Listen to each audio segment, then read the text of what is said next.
एक साधक ने प्रश्न किया है कि एक परिवार के 4-6 आदमी अलग अलग चित्तवृत्ति के क्यों होते हैं? दोनों के पिता एक हैं, माता एक हैं, एटमॉस्फियर एक है, और फिर भी उनके 2 बच्चों की 2 चित्तवृत्ति, विरोधी चित्तवृत्ति भी होती है। ऐसा क्यों? ये माँ बाप जो है ये तो टेम्परेरी है। अनंत माँ, अनंत बाप, अनंत बेटा बेटी, स्त्री पति सबके बन चुके, बदलते रहे हर जन्म में। अगर अनादिकाल से एक ही माँ बाप होते और उसी का वातावरण मिलता सब बच्चों को, तो हम मान लेते कि सबकी चित्तवृत्ति एक सी क्यों नहीं है। ये सवाल ठीक है, लेकिन ये माँ बाप जो तुम वर्तमान काल का देख रहे हो, इससे तो पहले अनंत माँ बाप बन चुके हैं। अनंत, 1,00,000-2 लाख नहीं। अरे मनुष्य तो मनुष्य, कुत्ते बिल्ली गधे सब बन चुके हैं। तो सबके संस्कार आते रहे। और फिर एक जन्म की भी ले लो। अब 2 बच्चे स्कूल में पढ़ने जाते हैं। अब एक बच्चे का कोई दोस्त ऐसा मिल गया जो उसको बार बार भगवान की बात सुनाता है। हमारे डैडी ऐसा करते हैं, रामायण पढ़ते हैं, ऐसा वो सुनता रहता है बार बार, छोटी उम्र से ही। और एक व्यक्ति कोई खराब शंका है, उसका लड़का है, वो अपने हिसाब से बताता है। अब वो छोटा सा बच्चा सुनता रहता है, संस्कार पढ़ते रहते हैं। कोई पुस्तकें पढ़ता है गंदी गंदी। ये जो संसार का वर्तमान काल का उसका कार्यक्रम है, वो भी अलग अलग है। तो सबका चूंकि विचार और कार्यक्रम और वातावरण अलग अलग होता है, इसलिए उसकी प्रवृत्ति भी अलग अलग होती है। और मेन बात है संस्कार, पूर्व जन्म का संस्कार। आपको 1000 बार बताया गया है कि सबके हृदय में भगवान रहते हैं। वो क्या करते हैं? आपके कर्मों को नोट करते हैं और अगले जन्म में फल देते हैं। तो किसी ने पूर्व जन्म में साधनाएं अच्छी अच्छी की है और किसी ने संतों की बुराई की है, वहां गए ही नहीं, तो उनके संस्कार भगवान पूर्व जन्म के अनुसार ही बनाते हैं, नेचुरल। यानी एक माँ बाप का एक बच्चा नेचुरल शराब पीना चाहता है, उसका मन कर रहा है, लोगों को कष्ट देना, गुंडई करना, छोटी उम्र में ही क्यों करता है? अभी किसने सिखाया उसको?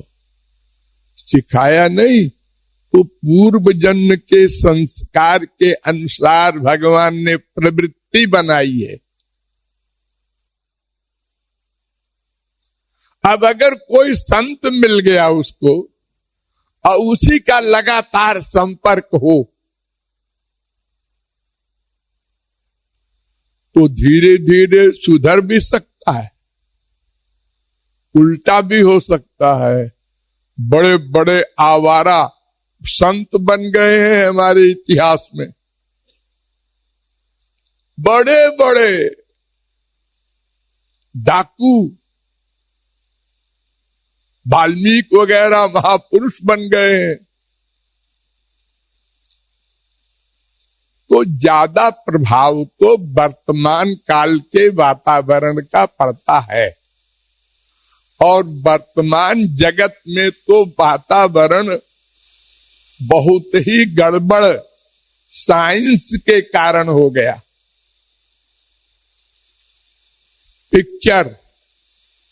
पिक्चर में देख रहा है बच्चा, डाका डालने का तरीका क्या है, जेब काटने का तरीका क्या है, किसी को ठगने का तरीका क्या वहां दिख रहा है, वो देखता है। वो नॉलेज तो उसको हो रही है। ऐसी किताबें छपी हैं, ऐसे कैसेट बने हैं, जिससे बच्चे की प्रवृत्ति गलत हो जाती है।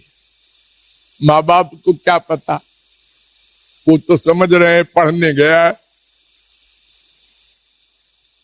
और पढ़ने के साथ साथ वो ये सब भी सीख रहा है। तो वर्तमान काल के ये सब गंदे जो साइंस के वर्तमान काल के सामान है, इनसे भी बच्चे खराब हो जाते हैं, कोई कोई अधिक, और संस्कार से भी होते हैं। और इसलिए हमारे शास्त्र कहते हैं, यावत पापैस्तु मलिनम हृदयम तावदे वही। एक चुंबक पत्थर रख दो बीच में, और चारों तरफ सुइयां रख दो लोहे की,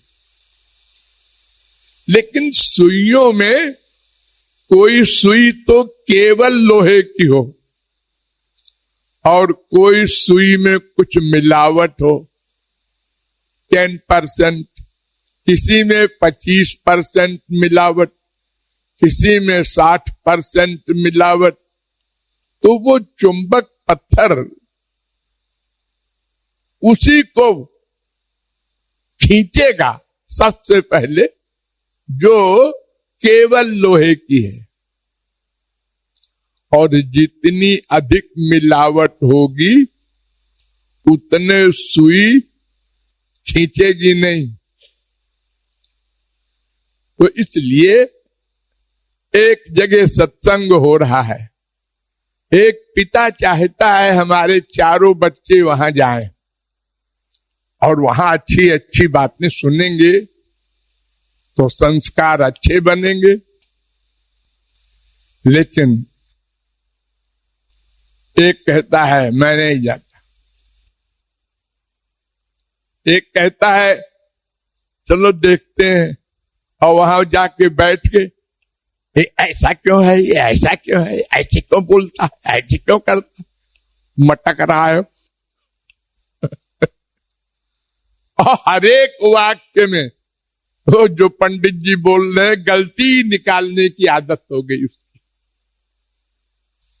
भगवान ऐसा क्यों करते हैं, महात्मा लोग ऐसा क्यों करते हैं,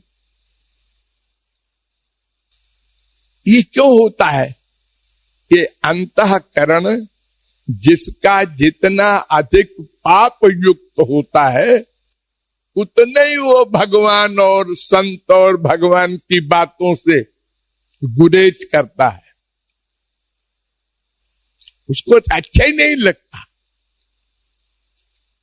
बल्कि और डिस्टर्ब करता है दूसरे भाई को भी।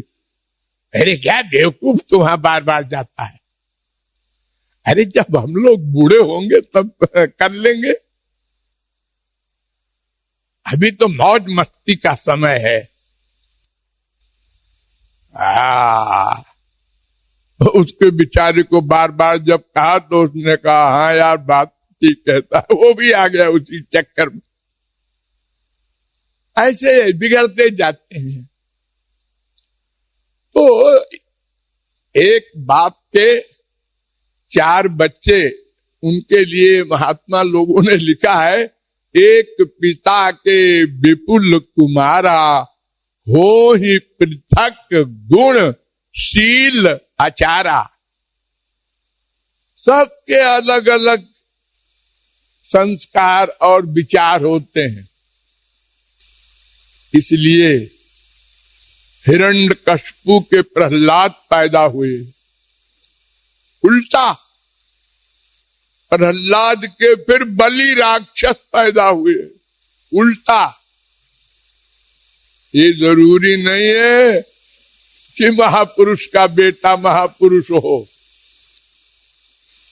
अधिकांश असर पड़ता है, लेकिन संस्कार का असर और वर्तमान काल के परिश्रम का असर मेन होता है। अगर बार बार सुनता रहे भगवान की बातें, वो असर पड़ेगा, देर में पड़ेगा अगर पापात्मा है तो, और अगर कम पाप है तो जल्दी पड़ेगा। लेकिन ऐसा नहीं है कि असर ही न पड़े, ऐसा नहीं है। अधिक अगर हमारे बैंक में हमने 2 साल में 2000 रुपया जमा किया है, तो जब हम 2 साल बाद उसमें जमा करेंगे 2000, तो वो पिछला जुड़ जाएगा, 4000 हो जाएगा। तो ऐसे ही पूर्व जन्म में किसी ने बहुत अच्छा साधना की है, बहुत, तो वो जुड़ गई, तो इस जन्म में जल्दी आगे बढ़ जाएगा। एक ने साधना नहीं की है, उल्टी साधना की है, तो वो इस जन्म में अब फिर से शुरू करे, ऐसे प्रवृत्ति नहीं होगी, वो खराब ही होता जाएगा।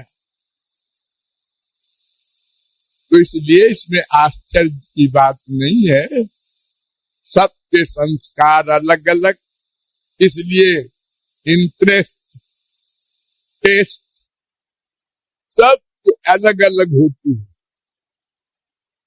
और उसका प्रमुख कारण है अंतःकरण की शुद्धि की मात्रा। अंतःकरण जितना शुद्ध होगा उतने भगवान की ओर नेचुरल चलेगा। और पापवंत कर सहज स्वभाव, जितना पापवंत होगा हृदय, उतना वो भगवान से दूर जाना चाहेगा। अरे नाम सुनना, आप लोगों को हम बतावें आश्चर्य, हमने श्यामा श्याम धाम बनवाया वृंदावन में, तो हमने रोज सवेरे 3 बजे से वहां कीर्तन शुरू किया माइक से। 4-6 दिन बाद पड़ोसियों की रिपोर्ट आने लगी, आप हमारी साधना में डिस्टर्ब करते हैं, सवेरे से ही माइक चालू कर देते हैं। अब असली बात तो नींद की थी कि हम सवेरे ठीक से सो नहीं पाते, तो ये बाबा है, अब ये कैसे कहे? तो ये कहता है हम साधना करते हैं, सवेरे सवेरे तो ये माइक की आवाज आती है। जो घर छोड़ के वृंदावन वास कर रहा है, लेकिन अंतःकरण कितना गंदा है उसका, ये आउट हो गया। तो हमने कहा अच्छा भाई माइक बंद करके कीर्तन किया करो, इन लोगों को साधना में डिस्टर्ब हो रहा है। तो हाँ, तो ये कोई आश्चर्य नहीं है। सबकी चित्त वृत्ति अलग अलग है। उद्धव ने भगवान से प्रश्न किया था कि इतने सारे मार्ग क्यों बन गए हमारे देश में, जितने बाबा उतने तरह की बातें करते हैं। यज्ञ करो, कोई दान करो, कोई कहता है जप करो, कोई करता है पाठ करो। तो भगवान ने कहा कि सबकी चित्त वृत्ति अलग अलग होती है, इसलिए हमारी वेदवाणी का अर्थ अलग अलग करके लोगों ने अलग अलग मार्ग बना दिए। किसी की बुद्धि स्वर्ग को ही सर्वश्रेष्ठ मानने लगी, किसी की बुद्धि संसार की सिद्धियों को। तो जिसने जितना समझा एक रास्ता बना लिया अपना, फिर उसके फॉलोअर उसी के साथ चल पड़े। तो इतनी संप्रदाय बन गई, इतने मार्ग बन गए, इसमें कोई आश्चर्य नहीं है उद्धव।